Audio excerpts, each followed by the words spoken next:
The song is about a bloke who is trying to be really civilized and natural about the fact that his wife has dumped him, but there's an angry side to him. So he's trying to balance the two things. And so the kind, nice part is croon, and the angry part is rap. Nightlife cruising, the nightlife cruising. I was born with it? I don't know. I just always wanted to do it.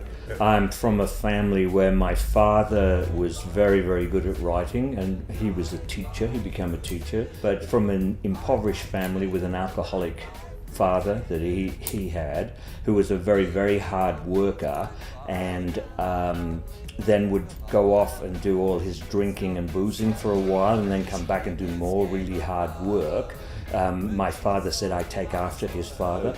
That's kind of the background. And when I saw the things that he wrote, I thought to myself, that is absolutely incredible for someone who left school at 40. It's all imagination. It's not escapism. It's just really good creative stuff. That's all. But I actually prefer popular music, of all varieties. And in my mind, I used to just kind of make up songs. And so in the early 70s, that was when I started writing them as actual songs. I taught myself music. I taught myself how to write music. So I never had any classes with anything. No one wanted to do the rap, so me at my young, tender age, I'm doing the rap myself, okay?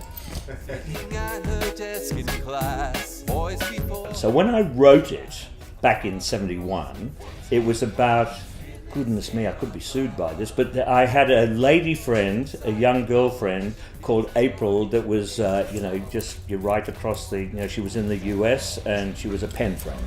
And so I would write to April.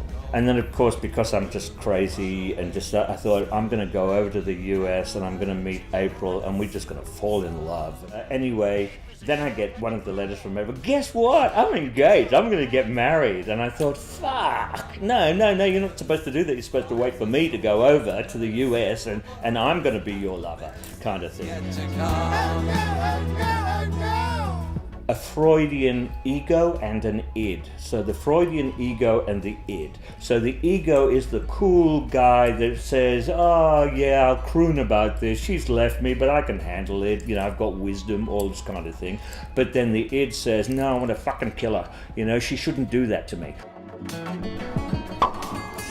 I'm a wanderer, just like my grandfather, and I always just go on the road and wander off. I half finish things, no I don't, I 9/10 finish things, and then I go wandering off on the road. So I sort of need someone to say, just do the last fucking 10th, Phil, just do that. And then I got a job mid-70s in the Arts Council of New South Wales as a roadie, which I absolutely loved. I loved that, and so I had singers with me and we'd go around to schools everywhere like that and do that. So I was still in there in that music entertainment kind of business.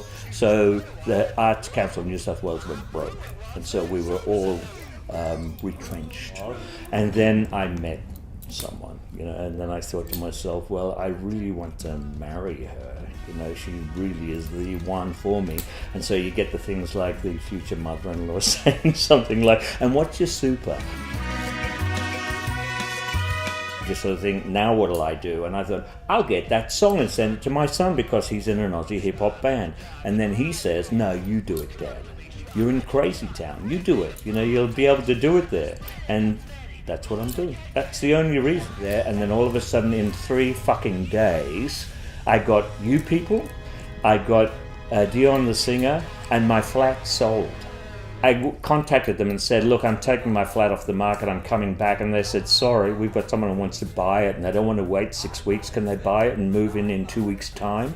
And I thought, what the fuck is happening? Am I getting a message from up there? And it all happened in 3 days. I swear to God, it happened in 3 days and I couldn't believe it. And then all this happened. You awesome people here. The process was unbelievable because I had chords for the song, I had a melody and I had chords, and I thought I've got to have a band, and I was originally looking for a band, but I had to come here and find Josh King, okay? And Josh King is an amazing person because he's actually Josh the Genius, I call him, because of the amazing audio engineering that he did. And we end up, after, you know, a while, several hours, many hours, with something awesome.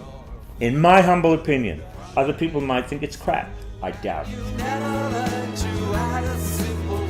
It means an amazing thing. It means absolute fulfillment, and I'm not getting postnatal depression even. So what I'm saying is that just to have the creation, it doesn't matter if it's not a big hit. It doesn't matter because it's done. And there's something there that's created. But best of all, it's created with the assistance of other people. And that is the magic thing. But I actually would like to get back on the road and hitchhike. And in fact, I have frightened Anton because I said, look, I'm not coming on Thursday, December the 1st. You people enjoy it, I'll pay for it, but I really want to get on the road. I've done it. I've done what I've done, and that's it, and I feel great. And love you all. Ape is as sharp like a drone.